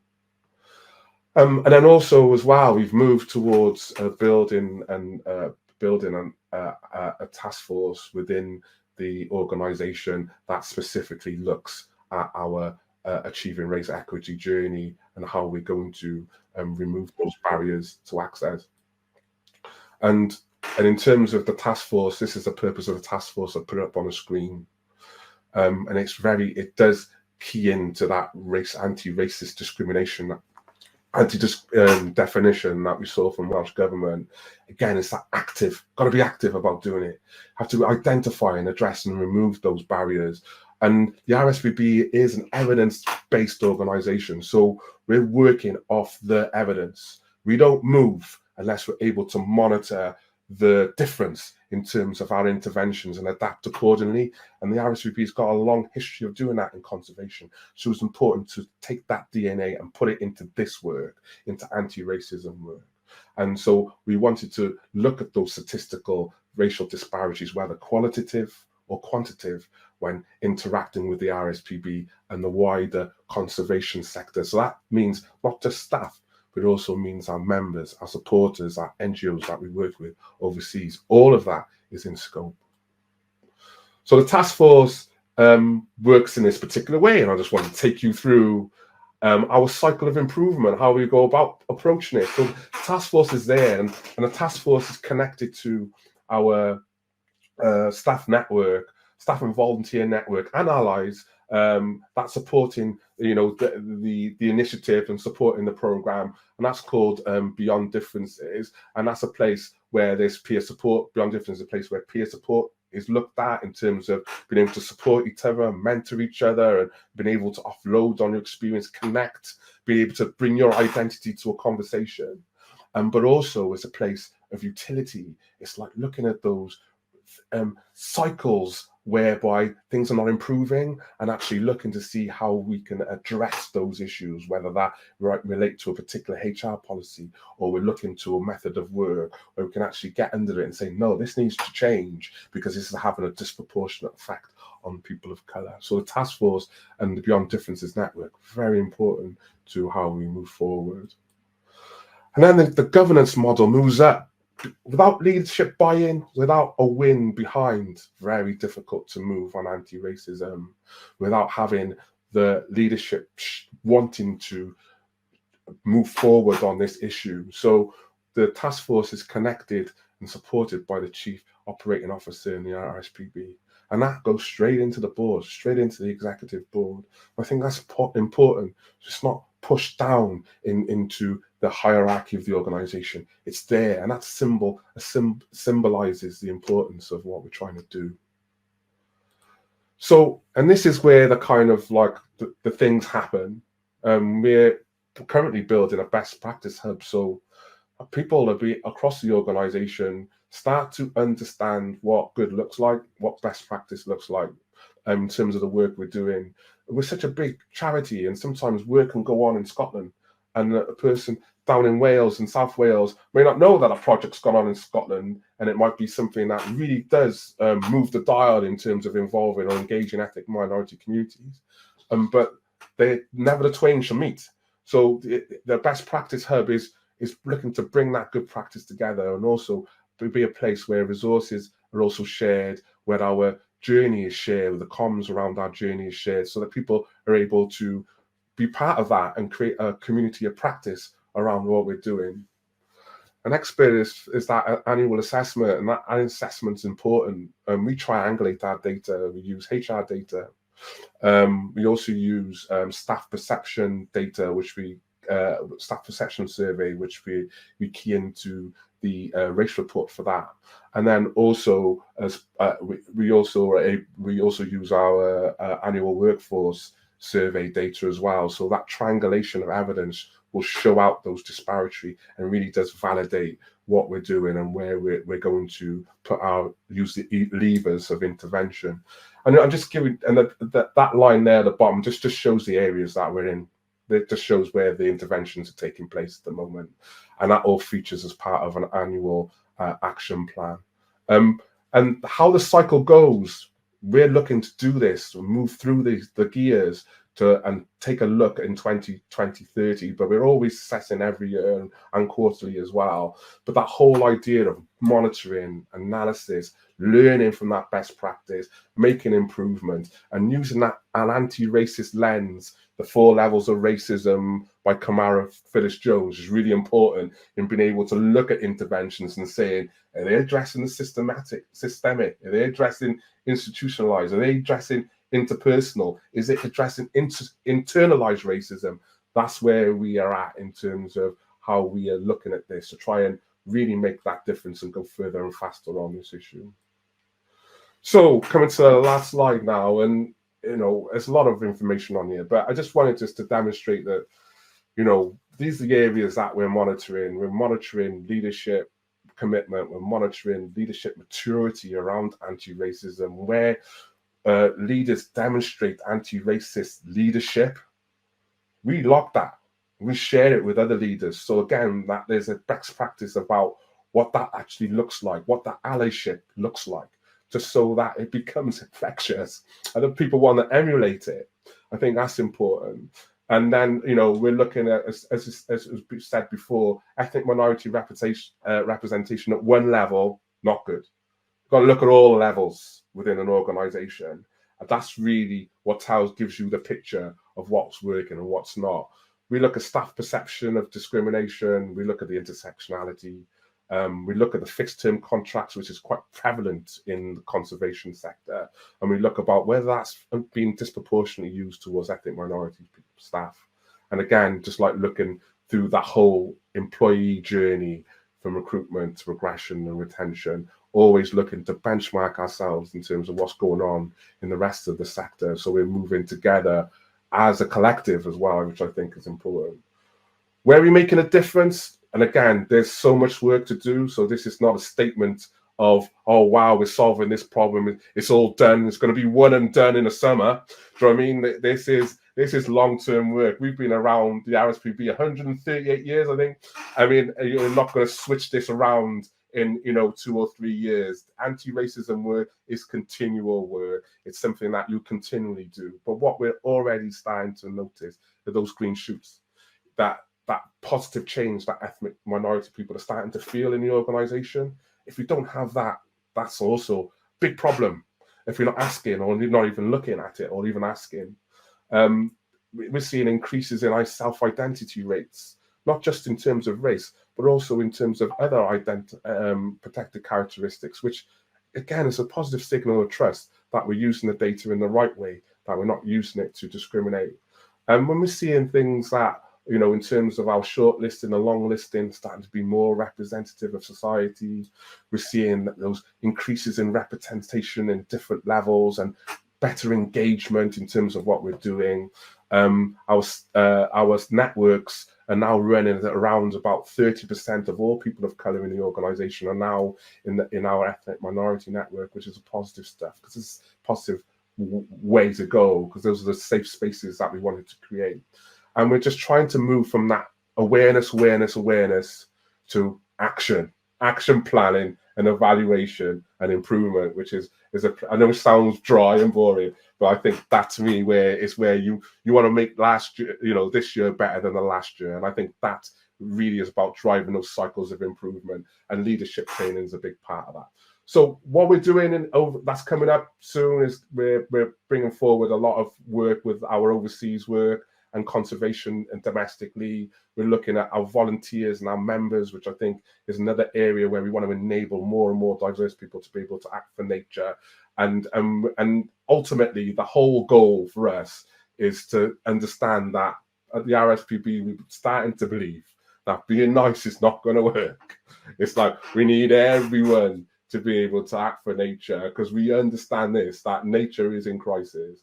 We save nature through people, and that means all people. So what are we going to do about doing that? And that's what we're doing now. And I think we are beginning to be intentional on this, which is really, really good to see. So I'll stop there. Thank you so much, Sai. That's a really inspirational talk. It's great to see all the positive work that RSPB are doing. And we at Nature and Birth really stand with that nature recovery needs all people from all different backgrounds. So yeah, that's really aligns with us in the program. Just before we move into a couple of questions for Sai specifically, I wanted to say sorry to you, Jasmine. I had a few tech issues around your talk, but I just wanted to reassure you that your talk was wonderful. And it's really made me think a lot about engaging with people in urban spaces who don't have that access to nature. And like you said, not looking at it through my own lens and what they might need. So yeah, lots to think about. So thank you very much. So I wanted to start off with just if there's any questions for Sai specifically, and then we'll have 5 to 10 minutes then of a sort of group panel discussion for all of the speakers.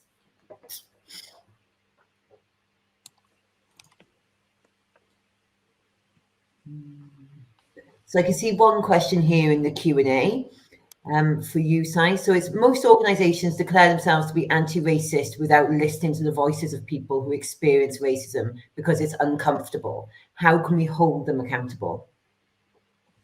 Oh, that's good. That's a good point. How do you hold other organizations accountable?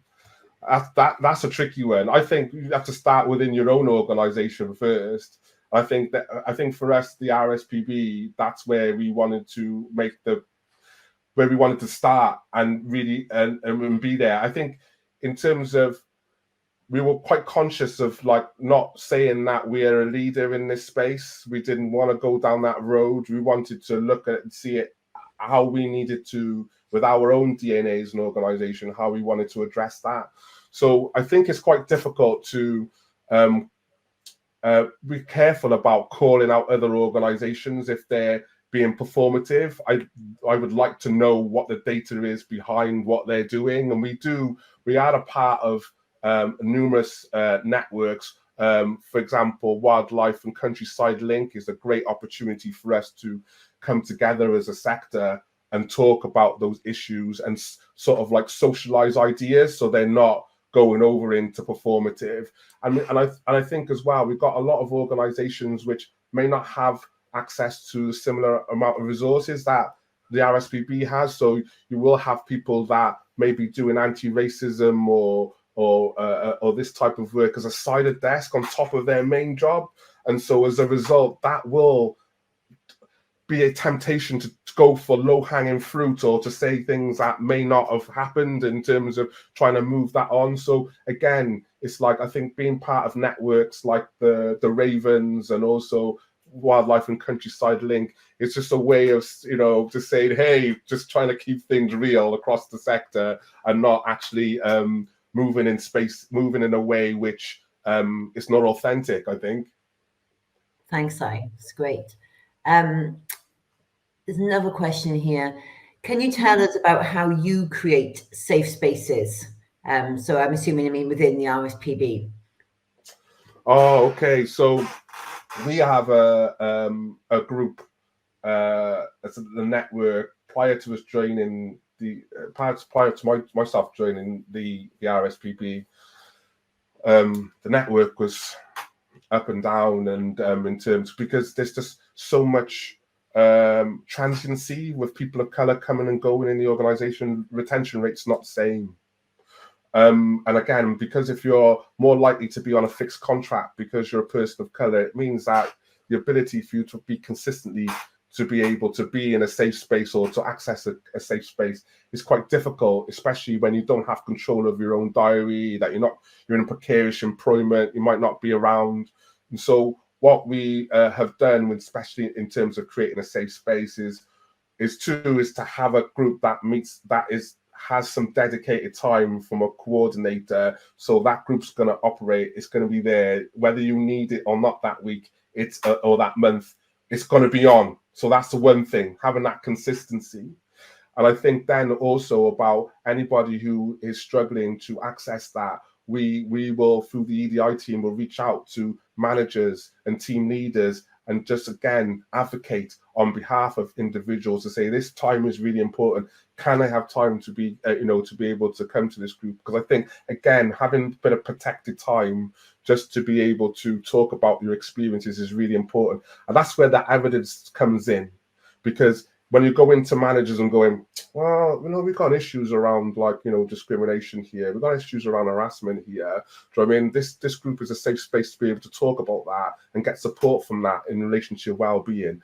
But also, I think this is another factor which I think safe spaces can operate in as well, is that we're also looking at that utility function to actually address these issues. And so the voices of colleagues of colour is important in terms of addressing some of the disparities that we've got going on. So again, I think we use that as and talk quite openly with managers and leaders about just why those safe spaces are really important. And within those safe spaces, there are codes of conduct in terms of how we operate, how we recognise each other, how we show up. And it's tricky. It is tricky because when racialized people are not one group, one group that are all singing from the same hymn sheet. We have different views on sexual orientation, different views on religion, different global views about conflict. Do you know what I mean? Global conflict that's going on. So there's a lot of things to be able to balance out, but having kind of a positive regard in terms of how we address and having that mutual respect for each other. Do you know what I mean? And talking from a place of respect. I think those are great starting points in terms of creating those safe spaces for people of colour and for allies too. That's great. Thank you so much, Sai. There's one more question in the chat for you, but if you're okay to address that, and I'll move on to everyone else in the chat. Is that okay? Thank you. Yeah, no problem. So are there any questions for Audrey or Jasmine, or sort of more general things that you think would be nice to discuss towards the end of this from the audience? And please feel free to join us on the stage if you want to. I can see something's come through in the chat for yourself, Audrey. Do you have any suggestions for other ways of advertising, Audrey, to try, I think, to get in that more diverse representation? Yes, so I was actually about to type. I wasn't sure if we get some in-person questions. So there are quite a lot of networks that promote Black and minority ethnic members of society in terms of jobs. But essentially, I think the key is to recognise that it's not necessarily, as Jasmine was saying, through conventional means. Not everyone is a registered ecologist. Not everyone is a member of SIEM. Not everyone reads countryside jobs. I mean, I got my first job through reading The Guardian, believe it or not, in the days when they had 30 pages in the centre that were all environmental jobs on a Wednesday. And hopefully there may be a few people on this webinar that can remember that. But at the moment, it is very much a closed shop. It is, the organizations already, therefore you apply, therefore you have the qualifications, therefore you have the experience. So I would say advertising more broadly across networks. In one of the first ways of doing this, and Sai probably already has this on his action plan, is to make the job description more inclusive. And that means you don't always need an environmental degree. And Jasmine is a classic example of that. You don't always need an environmental degree. And if you have it, there's no guarantee you're going to stay in the industry or even keep into it. And in fact, a quick illustration of that is during the lockdown period, Natural England was expanding. I had to do a very rapid, inclusive recruitment exercise before we rolled it out proper, because we had a wave. And I actually ended up recruiting an unemployed actor who has no experience in the natural environment, but was great at the particular job he was doing, which was data analysis. He didn't need to be an environmentalist or a research assistant. And I think this is one of the key things, recognizing that the natural environment is such a broad spectrum. It has a lot of roles. You can start at one end and get to another. You could be a GIS specialist. It doesn't really matter. The key is getting into the industry first. You can always move around. I've moved around it. I'm a generalist, not a specialist. And the key is just recognizing that transferable skills are just as important as the academic ones. The amount of people I've worked with at PhDs and wouldn't know one side of continuous improvement or how to manage a project from the other. So it really is a much broader. Take a step back from the actual activity and the traditional look of it. flip it on its side and say, what are the transferable skills and how do we advertise that? And that's the starting point. But use networks, use LinkedIn, use people you already know, send emails to Sai if you have to, you know, anything where you know someone is already working in that sector and they can help to repost and share. And that's what I would encourage. There's some conventional methods like Black Times, Race Equality Matters is a good one, Reach is another. So there are organizations out there that are specifically orientated towards that level of that part of the sector.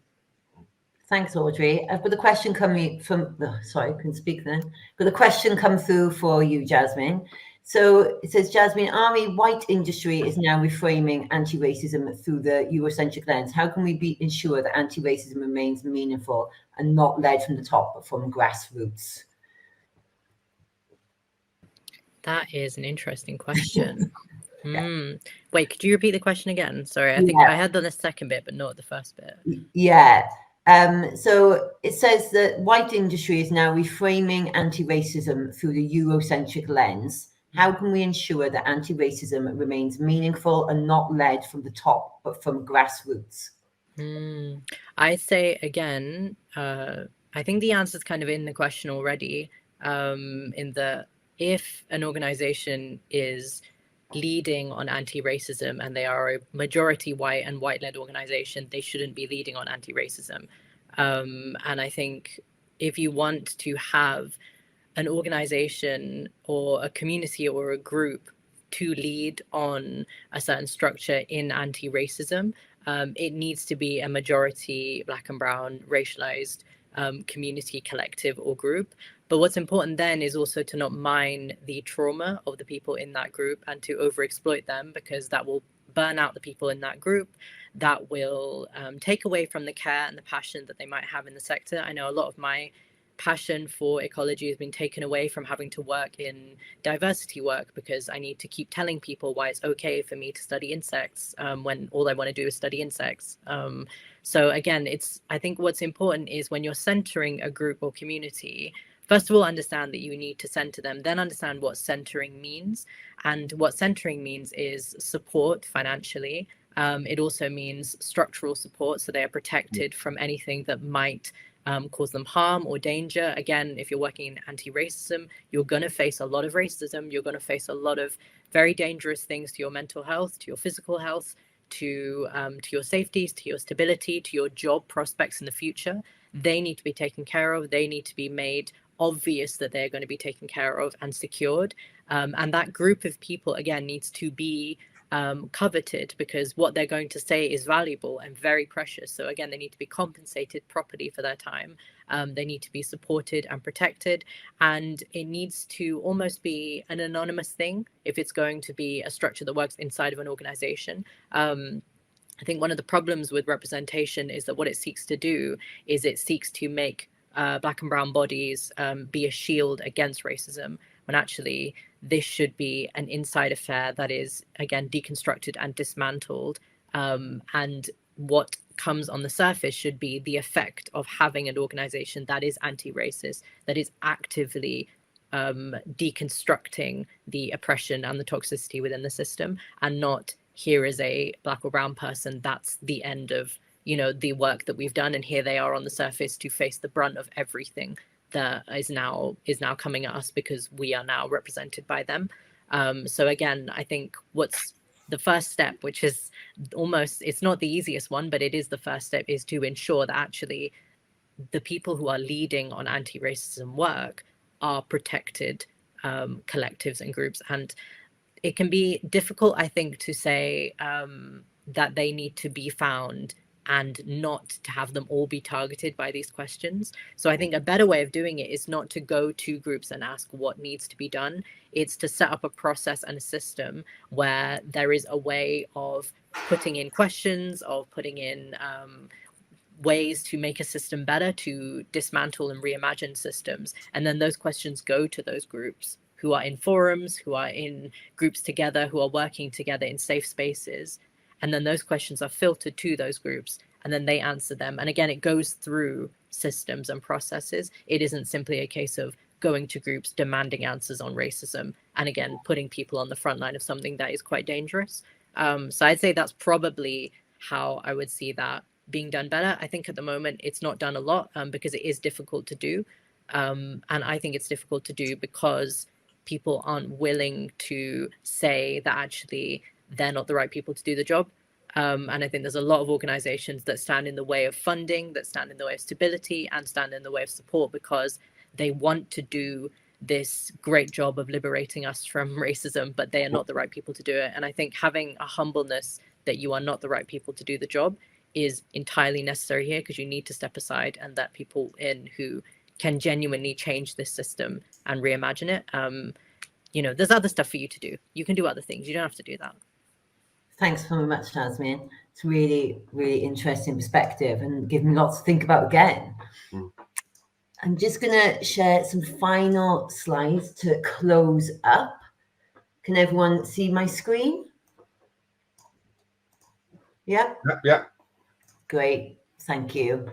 So first of all, I want to say a massive thank you to all of our speakers today. I really appreciate all the time and effort you've put in preparing and doing our tech checks and sharing some of those deeply personal perspectives as well.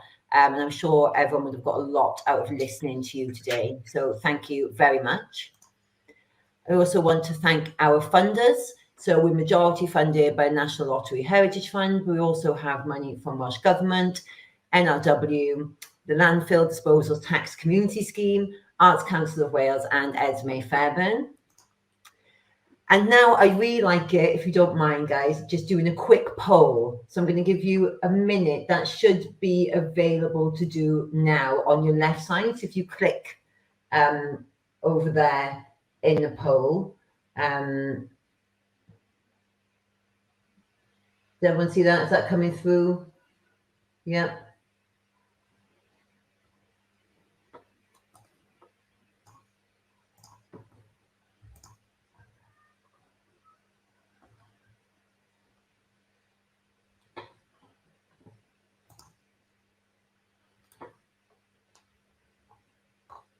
I'll just wait till 29 past for everyone to have a go at the poll.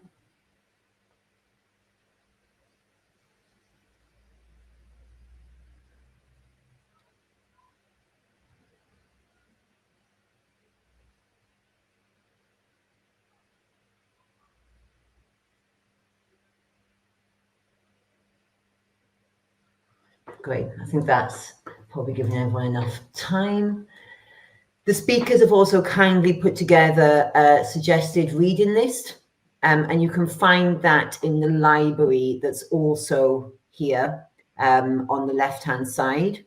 So that you can download that now. So yeah, thank you very much, speakers, for doing that. And they'll also be available on the Nature and Myth website as well, as will the recording of this webinar.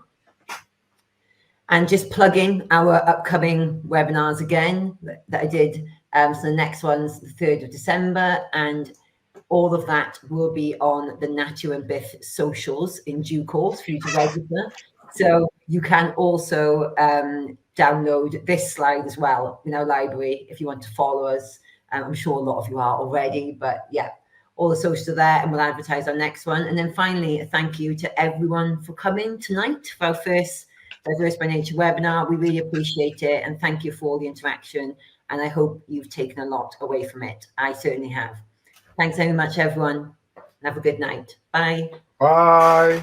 Have a good evening. Bye. Thanks, guys. Bye.